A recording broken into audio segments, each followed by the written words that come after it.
Alhamdulillahi Rabbil Alameen. Assalatu wassalamu ala khatamin nabiyyin wa ala alihi tayyibin wa ashabihi tahirin wal mu'minina wal muslimina kullihim ajma'in, amma ba'd. Qala Allah subhanahu wa ta'ala fil Qur'anil Karim wal kalamil mubin. A'udhu billahi minash shaitanir rajim. Bismillahir rahmanir rahim. Ya ayyuhalladhina amanu udkhulu fis silmi kaffa wa la tattabi'u khutuwati syaitan innahu lakum aduwwun mubin. Sadaqallahul azim. Qala Muhammad Rasulullah sallallahu alaihi wasallam fi hadithihi sharif, inna shaitan yajri min ibni adam majra dam. Sadaqa Rasulullah sallallahu alaihi wasallam. எல்லா புகழும் அளவற்ற அருளாளன் நிகரற்ற அன்புடையவனுமாகிய எல்லாமல் அல்லாஹுக்கே உண்டாகட்டும். அல்லாஹுவின் ஸலாத்தும் சலாமும் நம் உயிரினும் உயிரான நம் உயிரினும் மேலான கண்மணி நாயகம் ரசூலுல்லாஹி ஸல்லல்லாஹு அலைஹி வஸல்லம் அன்னவர்களின் மீதும் அவர்களை அடிப்பெறலாமல் அப்படியே பின்பற்றிய பரிசுத்த குடும்பத்தார்கள், உத்தம சத்திய சஹாபாக்கள், தாபியீன்கள், தபாவ் தாபியீன்கள் மற்றும் இந்த ஜும்மா நன்னாளில் ஒன்று கூடியிருக்கும் நம் அனைவரின் மீதும் அல்லாஹ்வின் அன்பும் அருளும் என்றும் நிறைவாக உண்டாவதாக. ஆமீன். கண்ணியத்திற்குரிய அல்லாஹ்வின் நல்லடியார்களே, அல்லாஹ் சுப்ஹானஹு வ தஆலா ஒரு உயர்ந்த நோக்கத்திற்காக இந்த உலகத்திலே நம்மை அனுப்பியுள்ளான். வாழ்வது சிறிய காலமாக இருந்தாலும் இதற்கு பிறகு நாம் நுழைய இருக்கின்ற அந்த வாழ்க்கை நிரந்தரமான ஒன்று. அங்கே நமக்கு சொர்க்கம் வேண்டுமா அல்லது நரகம் வேண்டுமா என்பதை தீர்மானிக்கும் ஒரு சோதனை களம்தான் இந்த உலக வாழ்க்கை. எனவே இந்த உலக வாழ்க்கையிலே நாம் நம்முடைய அமல்களை எப்படி அமைத்துக் கொள்ளலாம், நம்மளை வழிகெடுக்கக்கூடிய விஷயங்களை விட்டும் எப்படியெல்லாம் நாம் தவிர்த்து கொள்ளலாம் என்று இஸ்லாமும் எம்பெருமானா ஸல்லல்லாஹு அலைஹி வஸல்லம் அவர்களும் மிக தெளிவாக நமக்கு சொல்லிவிட்டு சென்றிருக்கிறார்கள். அதை முழுமையான முறையில் ஒரு விளங்கி கொண்டால் நம்மை வழிகெடுக்கக்கூடிய விஷயங்கள் என்னென்ன என்பதை புரிந்து அதிலிருந்து தெளிந்து நாம் தூரமாக நின்று நம்முடைய அமல்களை செய்ய முடியும். எவ்வளவுக்கு அதை பற்றிய ஞானம் இல்லையோ, நாம் செய்வதெல்லாம் சரி என்பதாக விளங்கி கொண்டு பாவத்திலேயே உலர ஆரம்பித்து விடுவார். அல்லாஹ் சுப்ஹானஹு வ தஆலா அதை விட்டு நம்மை பாதுகாப்பானாக. ஈமானின் முதல் தரம் என்ன, என்னிடத்தில் ஈமான் இருக்கிறது என்பதை நான் எதை வைத்து அறிந்து கொள்வது என்பதை சஹாபா பெருமக்கள் எம்பெருமானா ஸல்லல்லாஹு அலைஹி வஸல்லம் அவர்களிடத்தில் கேட்ட விஷயங்களை வைத்து தெரிந்து கொள்ளலாம். ஸல்லல்லாஹு அலைஹி வஸல்லம் அவர்களிடத்திலே சுஇலன் நபி ஸல்லல்லாஹு அலைஹி வஸல்லம் அனில் வஸ்வஸா, யா ரசூலல்லாஹ், அதிகமாக எனக்கு வஸ்வஸா வருகிறது, பாவங்கள் செய்யலாம் என்பதாக என் உள்ளத்திலே நிறைய உதிப்புகள் தோன்றுகிறது என்பதாக கேட்கப்படுகின்ற பொழுது ரசூலுல்லாஹி ஸல்லல்லாஹு அலைஹி வஸல்லம் அவர்கள் சொல்லி காட்டினார்கள், தில்க மஹ்துல் ஈமான், அதுதான் ஈமானின் அடையாளம் என்பதாக சொல்லி காண்பித்தார்கள். அதுதான் ஈமானின் சாரம். இன்னும் ஒரு சபையிலே ஒரு நபர் வந்து, யா ரசூலல்லாஹ், இன்னி உஹத்திஸு நஃப்ஸி பிஷை, சில விஷயங்கள் என் உள்ளம் இடத்திலே சொல்லுகிறது, அந்த விஷயங்களை கேள்விப்படுகின்ற பொழுதெல்லாம் லஅன் அஹீர மினஸ் ஸமாஇ அஹப்பு இலைய மின் அன் அத்தகல்லம பிஹி, அதை வெளியே சொல்வதை விட வானத்திலிருந்து கீழே குதித்து விடலாமா என்று தோன்றுகின்ற அளவிற்கு என் உள்ளம் பல மோசமான கருத்துக்களை எனக்கு சொல்கிறது யா ரசூலல்லாஹ் என்று சொல்லும் பொழுதும் ரசூலுல்லாஹி ஸல்லல்லாஹு அலைஹி வஸல்லம் அவர்கள் சொல்லி காண்பித்தார்கள், ஸரீஹுல் ஈமான், அது ஈமானின் உச்சத்திற்கான அடையாளம் என்பதாக சொல்லி காண்பித்தார்கள். அப்படி என்றால் என்ன பொருள்? எந்த ஒரு வீட்டிலே நகைகள் இருக்கிறதோ, பொருட்கள் இருக்கிறதோ, அந்த வீட்டை தேடிதான் திருடன் என்பவன் வருவான். அதே போன்று எந்த உள்ளத்திலே ஈமான் சரியான ஒரு நிலையில் இருக்கிறதோ அந்த உள்ளத்தை கெடுப்பதற்காக ஈமானிய ஷைத்தான், ஈமானிய திருடன் ஷைத்தான் என்பவன் அந்த இடத்திலே வருகின்றான். எனவே நாம் பாவத்தை மனதில் உணர்கின்ற பொழுது இது தவறுதான், இதை வெளியே சொல்வதே அசிங்கமாக இருக்கிறது, எப்படி இதை செயலின் மூலமாக நிகழ்த்த முடியும் என்று ஒருவர் மனதில் நினைத்துவிட்டால் அவரிடத்தில் ஈமான் இருக்கிறது என்பதை ரசூலுல்லாஹி ஸல்லல்லாஹு அலைஹி வஸல்லம் அவர்கள் நமக்கு தெளிவாக சொல்லி காண்பிக்கிறார்கள். எனவே நாம் நம்முடைய பாவத்தை உணர வேண்டும். மனதால் நினைப்பதே பாவம், கெட்ட விஷயம் என்பதாக நாம் நினைக்கின்ற பொழுது அதை செயல் வடிவிலே கொண்டு வந்துவிட்டால் நம் இன்மை மறுமை வாழ்க்கை எவ்வாறு பாதிக்கும் என்பதை சிந்தித்து உணர்ந்துவிட்டால் ஷைத்தான் நம்மளை விட்டு ஓடி விடுவான். அதுக்கு அவன் முதலாக கையில் எடுக்கக்கூடிய ஆயுதம் என்னவென்றால் நம்முடைய சிந்தனைகளை அவன் கட்டுப்பாட்டில் வைத்துக் கொள்வது. சிந்தனைகள் பல வகைகள் இருக்கிறது. முதலாவதாக ஹாத்திர் என்பதாக சொல்லப்படும். ஹாத்திர் என்றால் எந்த விதமான தூண்டுதலும் இல்லாமல் திடீரென்று பளிச்சென்று நம் உள்ளத்திலே உதிக்கும். அதுக்கு ஹாத்திர் ரஹ்மான், ஹாத்திர் ஷைத்தான் என்று 2 வகைகள் இருக்கிறது. திடீரென்று நல்லமல் செய்ய தோன்றும், திடீரென்று மறைந்துவிடும். திடீரென்று பாவம் செய்யலாம் என்பதாக மனதில் உதிக்கும், திடீரென்று மறைந்துவிடும். இது ஹாத்திர், உள்ளத்தின் உதிப்பு என்பதாக மார்க்க அறிஞர்கள் விளக்கம் தருகிறார்கள். இது முதலாவது சிந்தனை. இரண்டாவதாக ஒன்று இருக்கிறது, அதுக்கு ஃபிக்ரா என்பதாக சொல்லப்படும். ஃபிக்ர், சிந்தனை செய்வது. முதலில் உதித்த அந்த விஷயத்தை ஆழ்ந்து சிந்திப்பது. எப்படி நாம் இபாதத்தில் அடுத்த கட்டத்திற்கு செல்லலாம், எப்படி நாம் பள்ளிவாசலுக்கு கடந்து செல்லலாம், வேலைகளுக்கு இடையிலே பள்ளிவாசலுக்கு செல்லலாமா வேண்டாமா என்று ஆழ்ந்த சிந்தனைகளை கொடுப்பது இந்த ஃபிக்ர் என்கின்ற அந்தஸ்து.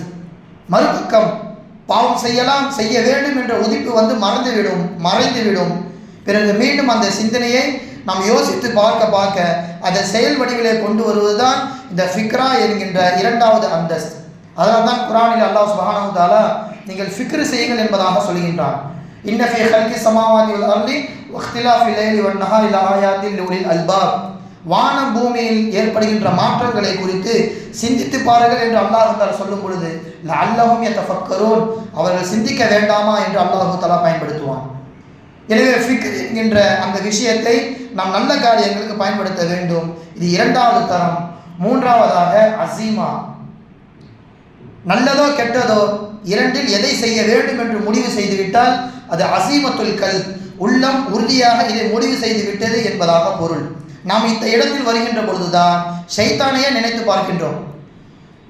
நாளைக்கு இந்த இடத்துல நான் பாவம் செய்ய போகிறேன் என்று ஒரு மனதில் உறுதி கொண்டு விட்டால் இது எனக்கு ஷைத்தான் போடுகின்ற உதிப்பு என்பதாக நாம் நினைத்து விடுகின்றோம். ஆனால் கிடையாது. ஷைத்தான் ஆரம்பத்திலே ஹாத்திர் என்று சொல்லப்படுகின்ற அந்த ஒரு சிந்தனையை போடுவதன் மூலமாக நம் உள்ளத்தில் நுழைந்து விட்டான். அதற்கு ஆழ்ந்த சிந்தனையை கொடுத்து அதற்கு பிறகுதான் அதை நாம் செயல் வடிவில் கொண்டு வருவதற்கே எண்ணுகிறோம். ஷைத்தான் அங்கே வரவில்லை, ஹாத்திர் என்கின்ற அந்த சிந்தனையிலே நம் இடத்திலே வந்து விட்டான். அங்கேயே மார்க்கம் நம்மை தடுக்கின்றது. அப்படி ஒரு கெட்ட விஷயம் உங்களுக்கு வருகிறதா, உடனே அஊது பில்லாஹி மினஷ் ஷைத்தானிர் ரஜீம் என்பதாக நீங்கள் சொல்லிவிடுங்கள். சொல்லிவிட்டால் அந்த பாவமான சிந்தனை, அந்த எண்ணம் உடனே உங்களை விட்டு அகன்றுவிடும் என்பதை ரசூலுல்லாஹி ஸல்லல்லாஹு அலைஹி வஸல்லம் அவர்கள் நமக்கு சொல்லி காண்பிக்கிறார்கள். அதனால தான் ரசூலுல்லாஹி ஸல்லல்லாஹு அலைஹி வஸல்லம் அவர்கள் சொன்னார்கள், ஒரு முஃமின் தன்னுடைய வாகனத்தை பயன்படுத்தி எப்படி அதில் பலகீனத்தை ஏற்படுத்த முடியுமோ, அதனுடைய ஓடுகின்ற தன்மையை நீண்ட காலம் பயன்படுத்துவதன் மூலமாக குறைக்க முடியுமோ, அதே போன்று தன்னிடத்தில் உள்ள ஷைத்தானையும் அவனால் பலகீனப்படுத்த முடியும்.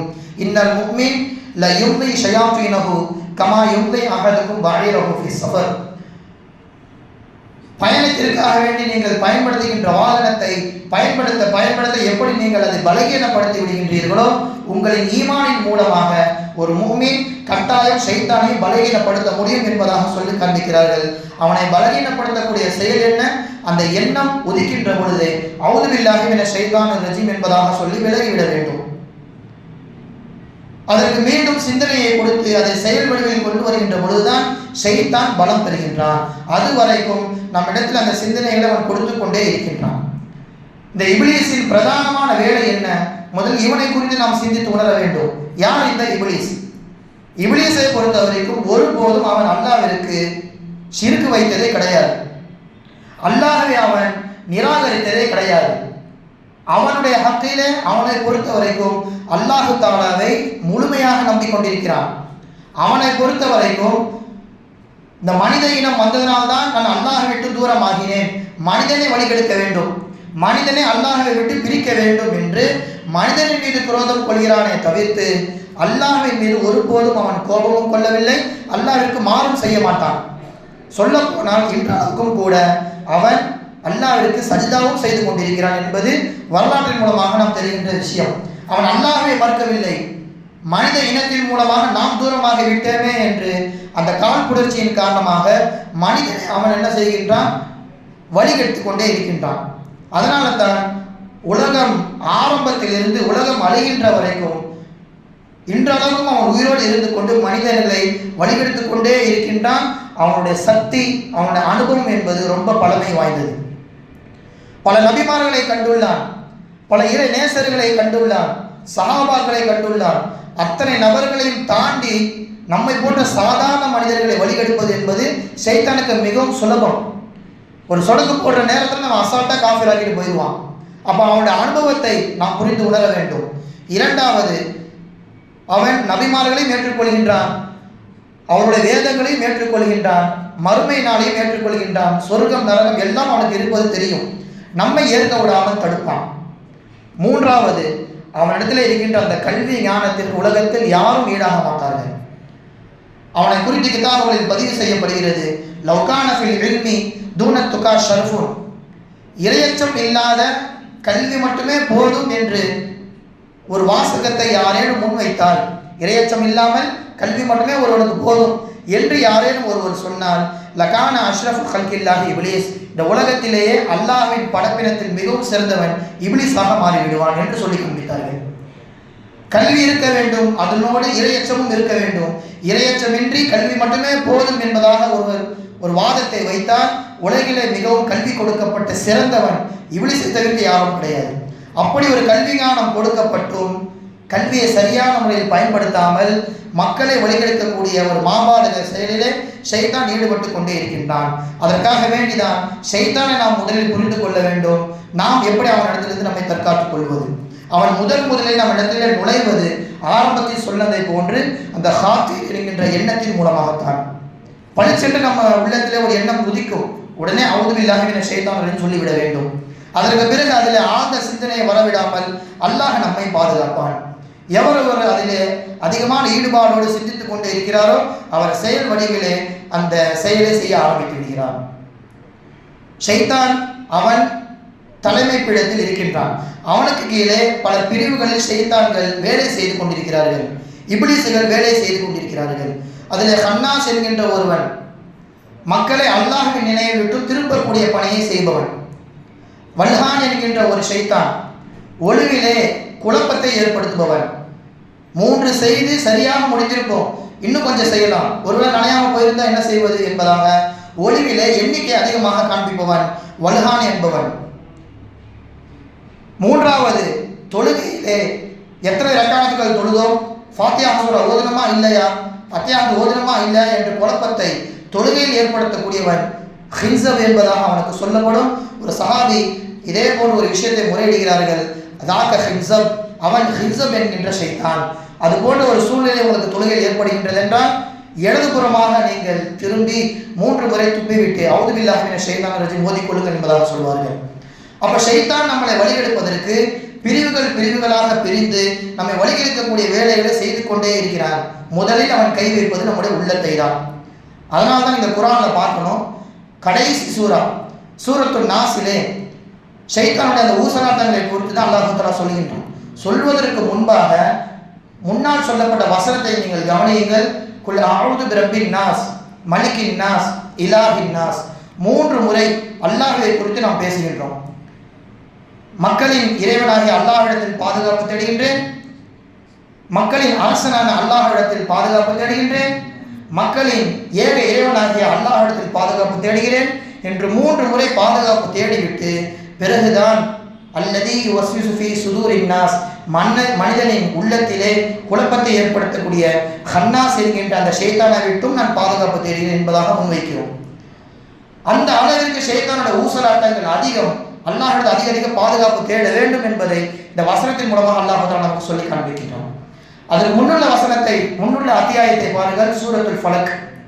குல் அஊது பிரப்பில் ஃபலக் என்ற ஒரு இடத்தில் மட்டும்தான் பாதுகாப்பு தேடுகிறேன் என்பதாக வரும்.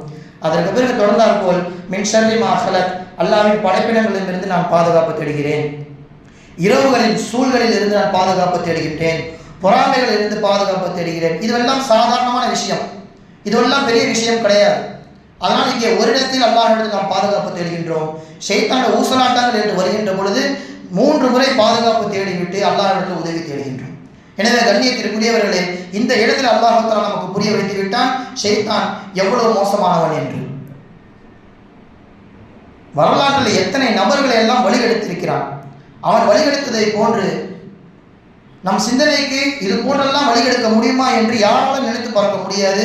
அப்படி ஒரு இனிமையான பேச்சின் மூலமாக எல்லோரையும் அவன் வழிகெடுத்து விடுகின்றான். ஹஜ்ரத் ஆதம் அலைஹிஸ்ஸலாம் அவர்களை வழிகெடுத்ததும் இந்த வஸ்வாஸ் என்று சொல்லப்படுகின்ற ஊசலாட்டத்தின் மூலமாக தான்.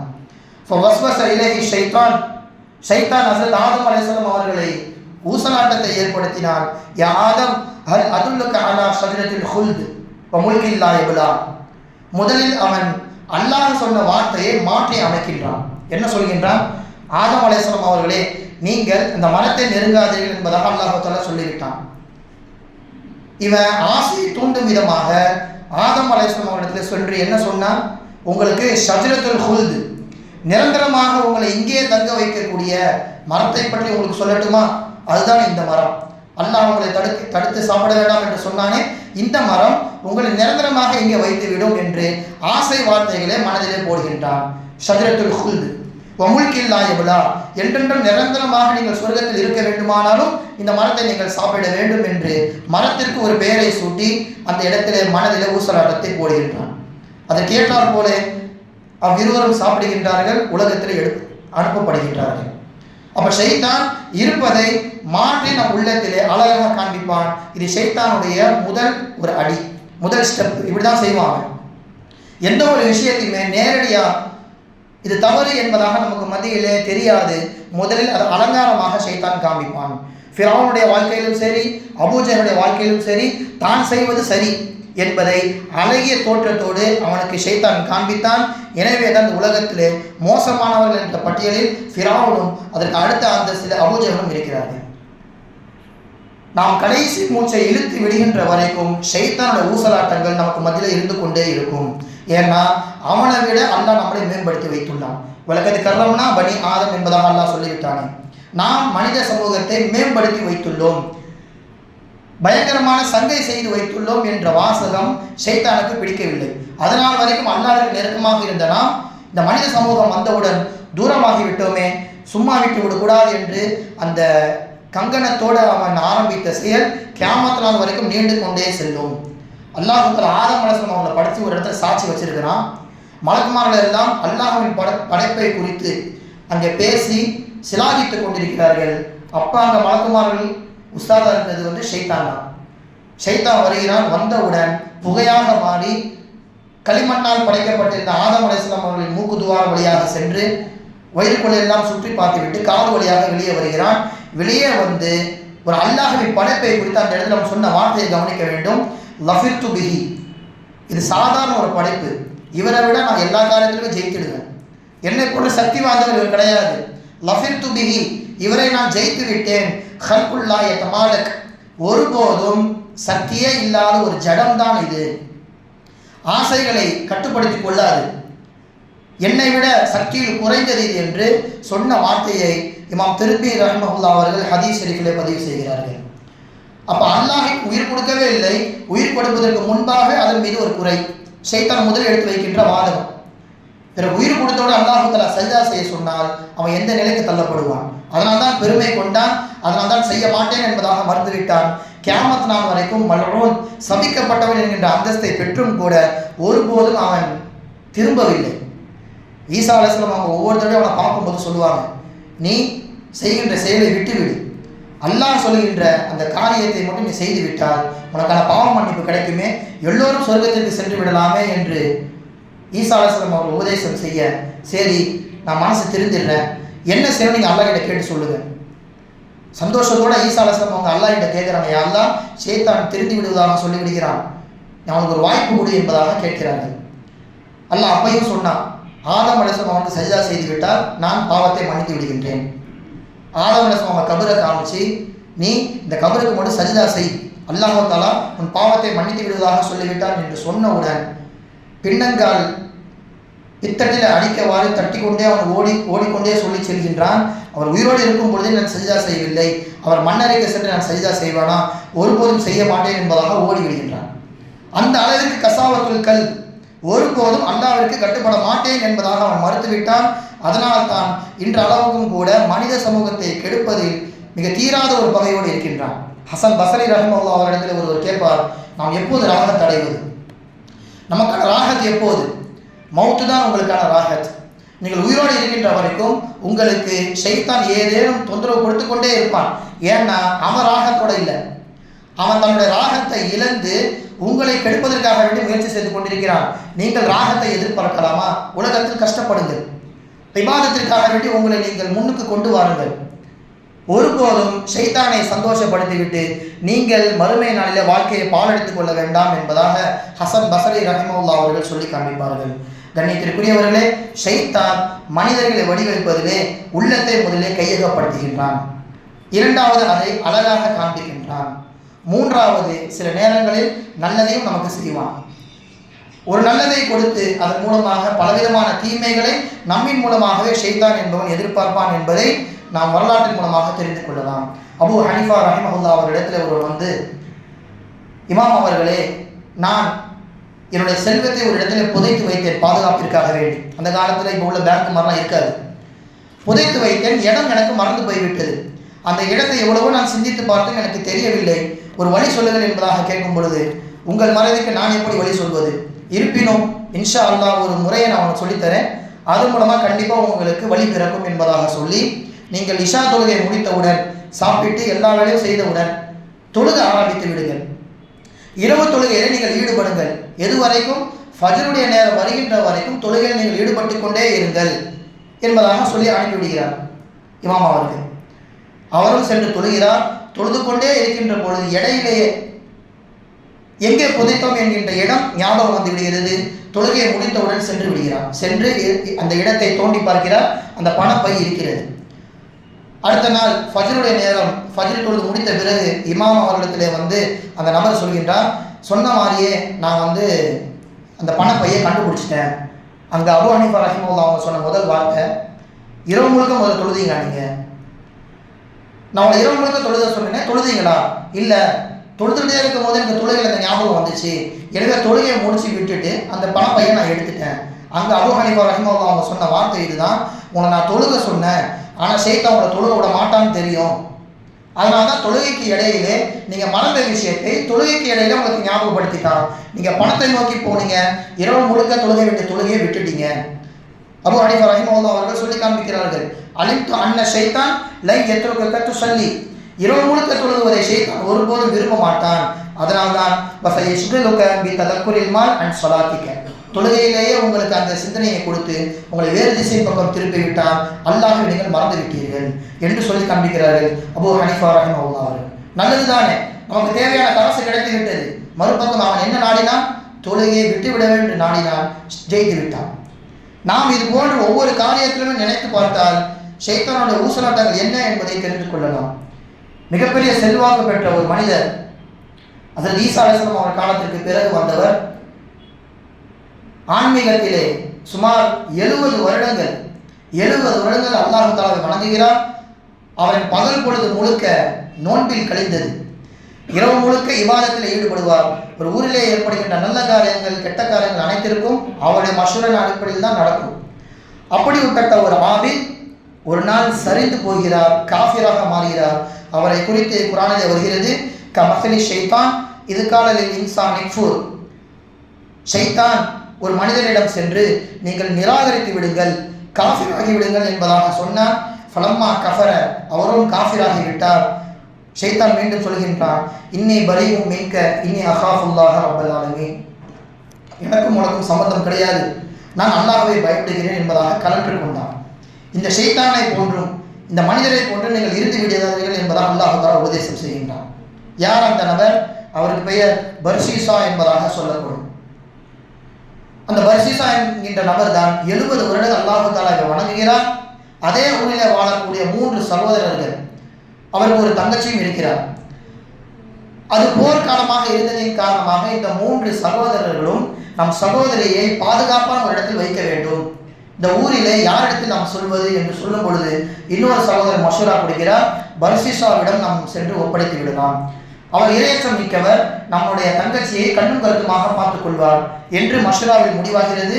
மூவரும் சென்று பேசுகிறார்கள்.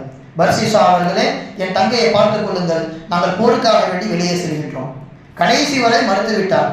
நான் இபாதத்தில் ஈடுபடுகின்றவன், உங்கள் தங்கைக்கு ஏதேனும் தேவை என்று ஏற்பட்டால் என்னால் அடிக்கடி வெளியெல்லாம் வர முடியாது, நான் அல்லாஹ்விற்காக வேண்டிய வாழ வேண்டும் என்று ஆசைப்படுகின்றேன். அவருக்கென்று ஒரு குடில் இருக்கிறது, ஒரு வீடு இருக்கிறது, அங்கேதான் வணங்கி கொண்டே இருப்பார். எவ்வளவோ அந்த சகோதரர்கள் முயற்சி செய்து பேசி பேசி ஒரு வழியாக சம்மதிக்க வைத்து விட்டார்கள்.